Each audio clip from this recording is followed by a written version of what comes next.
Okay sir. ನಿನ್ನೆ February 2 Belagavi ಜಿಲ್ಲೆಯಲ್ಲಿ February 2ನೇ ತಾರೀಕು ಒಂದು ಸೌದತ್ತಿ ಪೊಲೀಸ್ ಸ್ಟೇಷನ್ ವ್ಯಾಪ್ತಿಯಲ್ಲಿ ಇರುವ ಹುಲಿಗಟ್ಟಿ ಕ್ರಾಸ್ ವಿಲೇಜ್ ಅಲ್ಲಿರುವ ಕ್ರಾಸ್ ಹತ್ರ ಒಂದು ಮರ್ಡರ್ ಕೇಸ್ ಒಂದು ರಿಪೋರ್ಟ್ ಆಗಿದೆ.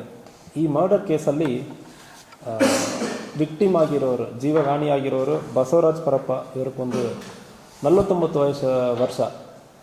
ಇವರನ್ನು ಅಕ್ಯೂಸ್ಡ್ ಈರಯ್ಯ ಸಂಗಯ್ಯ ಮಠಪತಿ ಎಂಬುವರು ಕೊಲೆ ಮಾಡಿದ್ದಾರೆ.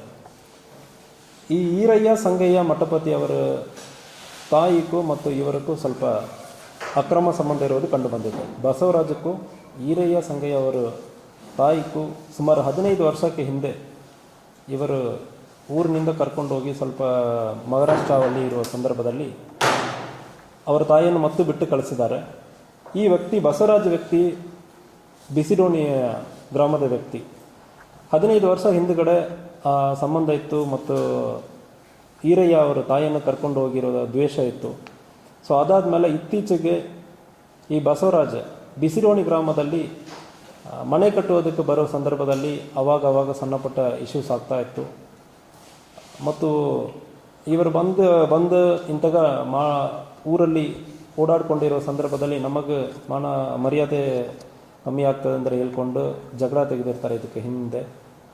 ಈ ಸಂದರ್ಭದಲ್ಲಿ ನಿನ್ನೆ ಅವರು ಬಿಸಿರೋಣಿ ಗ್ರಾಮದಿಂದ ಇಲ್ಲಿ ಹುಲಿಕಟ್ಟಿ ಕಡೆ ಬರೋ ಸಂದರ್ಭದಲ್ಲಿ ಫಾಲೋ ಮಾಡಿಕೊಂಡು ಬಂದು ಒಂದು ಚಾಕಿನಿಂದ ಬಸವರಾಜಕ್ಕೆ ತಲೆಗೆ, ಭುಜಕ್ಕೆ ಮತ್ತು ಬೆನ್ನಿಗೆ, ಹೊಟ್ಟೆಗೆಲ್ಲ ತುಂಬ ಗಂಭೀರವಾದ ಗಾಯವನ್ನು ಪಡಿಸಿರ್ತಾರೆ. ಅದೇ ರೀತಿಯಲ್ಲಿ ಇದನ್ನು ತಡೆಗಟ್ಟಿ ಮತ್ತು ಡಿಫೆನ್ಸಿವ್ ಇಂಜುರಿಯಾಗಿ ಈ ಈರಯ್ಯಕ್ಕೂ ಕೂಡ ಕೆಲವೊಂದು ಇಂಜುರೀಸ್ ಆಗಿದೆ. ಸೊ ಅದರಿಂದ ಈರಯ್ಯನು ಕೂಡ ಹಾಸ್ಪಿಟಲಲ್ಲಿ ಅಡ್ಮಿಟ್ ಆಗಿದ್ದಾನೆ. ಸೊ ಒನ್ಸ್ ಹಾಸ್ಪಿಟಲಿಂದ ಡಿಸ್ಚಾರ್ಜ್ ಆದಮೇಲೆ ತಕ್ಷಣ ಅದು ನಾವು ಪೊಲೀಸ್ ಕಸ್ಟಡಿಗೆ ತಗೊಳ್ತೀವಿ.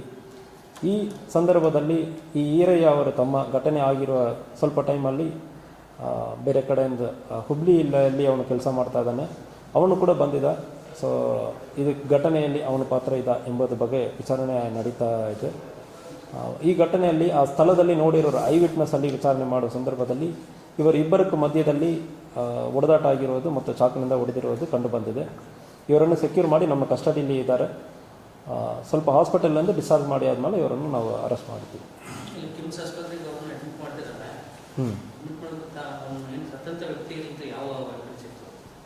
ಸೊ ಅವನ ಕಡೆ ಒಂದು ಡ್ಯಾಗರ್ ಅಂದರೆ ಒಂದು ದೊಡ್ಡ ಇದು ಚಾಕು ಥರ ದೊಡ್ಡದು ಪ್ಲ್ಯಾನ್ ಮಾಡಿಕೊಂಡು ಬಂದಿರುವಾಗಲೇ ಅದು ಅವನ ಕೈಯಲ್ಲಿ ಇರೋದು ಕಂಡು ಬಂದಿರುತ್ತದೆ. ಸೊ ಯಾವಾಗ ಎಲ್ಲಿಂದ ತೊಗೊಂಡು ಬಂದಿದ್ದಾನೆ, ಇದು ಪ್ಲ್ಯಾನ್ ಯಾವಾಗಲಿಂದ ಮಾಡಿದ್ದಾನೆ, ಇದು ಬಗ್ಗೆ ಕೂಡ ವಿಚಾರಣೆ ನಡೀತಾನೆ. ಇಲ್ಲ, ಡಿಫೆನ್ಸಿವ್ ಇಂಜರಿ ಇವನ ಕೈಯಲ್ಲಿ ಇರೋದು ತಗೊಂಡು ಹೊಡೆದಿರೋದು ಕಂಡು ಬಂದಿದೆ. ಸೊ ಒಂದು ವೇಳೆ ಇವನ ಕಡೆ ಯಾವುದೋ ಚಾಕಿದೆ ಅಂದರೆ ಅದು ಕೂಡ ಚೆಕ್ ಮಾಡ್ತೀವಿ. ಸೊ ಪ್ರೈಮ್ ಆಫೀಸಿ ಅವನಿಗೆ ಕೈ ಕಾಗೋದಂದರೆ ಡಿಫೆನ್ಸಿವ್ ಇಂಜರಿ ಅಂದರೆ ನಮ್ಮ ಒಬ್ಬರು ಹೊಡೆಯಕ್ಕೆ ಬರೋ ಸಂದರ್ಭದಲ್ಲಿ ಕೈ ತೋರಿಸ್ತೀವಿ ಅಂದರೆ ಇಲ್ಲಿ ಗಾಯ ಆಗುತ್ತದೆ. ಇಂತಹ ಗಾಯ ಈ ವ್ಯಕ್ತಿಗೆ, ಬಸವರಾಜ ವ್ಯಕ್ತಿಗೆ ಕೂಡ ಆಗಿದೆ. ಕೈಯಲ್ಲಿ ಮತ್ತು ಬೆನ್ನಲ್ಲಿ ಆಗಿದೆ ಮತ್ತು ತಡೆ ಮಾಡಿ ಮತ್ತು ಅವನು ಹೊಡೆಯಕ್ಕೆ ಹೋಗುವಾಗ ಅವನಿಗೆ ಗಾಯ ಆಗಿದೆ. ಯಾವುದು? ಸೊ ಪ್ರೈಮ್ ಆಫೀಸಿ ಅದ್ರ ಬಗ್ಗೆ ನಮಗಿನ್ನ ಕಂಡು ಬಂದಿಲ್ಲ.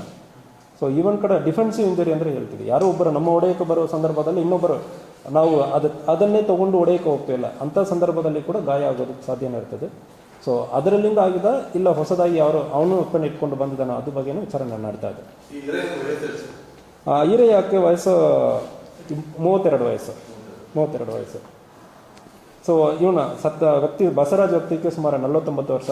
ಇವನು ಇತ್ತೀಚೆಗೆ ಅವನು ಮಹಾರಾಷ್ಟ್ರ ಕೋಲ್ಹಾಪುರ ಡಿಸ್ಟಿಕಲ್ಲಿ ಇರೋದು ಸಾಮ್ರಾಟ್ ನಗರ್ ಕೋಲ್ಹಾಪುರಲ್ಲಿ ಇರೋದು ಕಂಡು ಬಂದಿದೆ. ಇತ್ತೀಚೆಗೆ ಅಲ್ಲಿಂದ ಬಂದು ಸ್ವಂತ ಊರಲ್ಲಿ ಮನೆ ಕಟ್ಟಕ್ಕೆ ಬರುವ ಸಂದರ್ಭದಲ್ಲಿ ಅಲ್ಲಿ ಆಲ್ರೆಡಿ ಸ್ವಂತ ಊರಲ್ಲಿ ಈರಯ್ಯ ಅವನು ತಾಯಿಯನ್ನು ಕರ್ಕೊಂಡು ಹೋಗಿರೋ ಆ ದ್ವೇಷ ಇರೋದ್ರಿಂದ ಈ ಘಟನೆ ಆಗಿದೆ. ಯಾವುದು?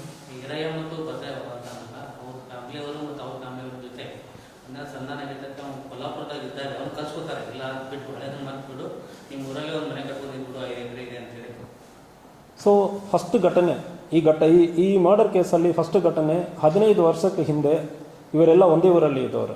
ಈರಯ್ಯ, ಬಸವರಾಜ್, ಈರಯ್ಯ ಅವರ ತಾಯಿ ಶಿವವ್ವ ಅಂದರೆ ಹೆಸರು, ಸ್ವರ್ಣ ಅಂದರೆ ಕರೀತಾರೆ. ಸ್ವಲ್ಪ ಆವಾಗ ಒಂದು ಪರಿಚಯ ಆಗಿ ಅವರ ಜೊತೆಗೆ ಈರಯ್ಯ ಅವನ ತಾಯಿಯನ್ನು ಮಹಾರಾಷ್ಟ್ರ ಕೋಲಾಪುರ ಕಡೆ ಕರ್ಕೊಂಡೋಗಿ ಸ್ವಲ್ಪ ವಾಸ ಮಾಡಿ ಆದಮೇಲೆ ಬಿಟ್ಟಿದೆ ಇರೋದು ಕಂಡು ಬಂದಿರ್ತದೆ. ಅದಾದಮೇಲೆ ಇವರು ಬಂದು ಇಲ್ಲಿ ಹುಬ್ಳಿಯೆಲ್ಲ ವಾಸ ಇರ್ತಾರೆ. ಈ ಸಂದರ್ಭದಲ್ಲಿ ಇತ್ತೀಚೆಗೆ ಸಂಧಾನನೂ ಆಗಿರೋದಾಗಿ ಹೇಳ್ತಾ ಇದ್ದಾರೆ. ಬಟ್ ಆದರೆ ಸಂಧಾನದಲ್ಲಿ ಇವನು ಮತ್ತು ಊರಕ್ಕೆ ಬಂದು ಮತ್ತು ಇವನಿಗೆ ತೋರಿಸೋದು ಇವರ ಮಗನಕ್ಕೆ ಸ್ವಲ್ಪ ಈರಯ್ಯಕ್ಕೆ ಅಸಮಾಧಾನ ಆಯಿತು. ಸೊ ನಮ್ಮ ತಾಯಿಗಿಂತ ಮೋಸ ಆಗಿದೆ, ಇವನು ಊರಿಗೆ ಬರುವಾಗ ಉಳಿದವರು ನಮ್ಮನ್ನು ಒಂದು ಅವಮಾನ ಆಗ್ತಾ ಇದೆ ಅಂದ್ರೆ ಆ ನೆಪದಲ್ಲಿ ಈ ಘಟನೆ ಆಗಿದೆ. ಈರಯ್ಯಕ್ಕೆ ತಂದೆನೂ ಇದ್ದಾರೆ, ಈರಯ್ಯಕ್ಕೆ ತಂದೆ ತಾಯಿ ಇಬ್ಬರಿದ್ದಾರೆ. ತಂದೆ ಈರಯ್ಯ ಜೊತೆ ಇದ್ದಾನೆ, ತಾಯಿ ಈರಯ್ಯ ತಮ್ಮನ ಜೊತೆ ಇದ್ದಾರೆ ಹುಬ್ಳಿಯಲ್ಲಿ.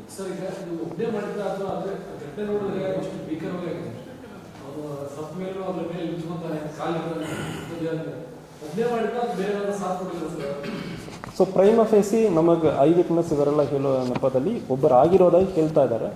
ಬಟ್ ನಾವು ಐ ವಿಟ್ನೆಸ್ಸನ್ನು ಚೆಕ್ ಮಾಡ್ತೀವಿ, ಇಲ್ಲ ಬೇರೆಯವರಕ್ಕೆ ಇಂಥ ಸಂದರ್ಭಗಳಲ್ಲಿ ಆಗಿರೋ ಸಂದರ್ಭದಲ್ಲಿ ಬೇರೆ ಎವಿಡೆನ್ಸಸ್ ನಮಗೆ ಸಿಗ್ತದೆ, ಅದು ಬಗ್ಗೆ ನಡೀತಾ ಇದೆ. ಬಟ್ ಐ ವಿಟ್ನೆಸ್ ಪ್ರಕಾರ ಒಬ್ಬರೇ ಆಗಿರೋದಾಗಿ ನಮಗೆ ತಿಳಿಸಿದ್ದಾರೆ.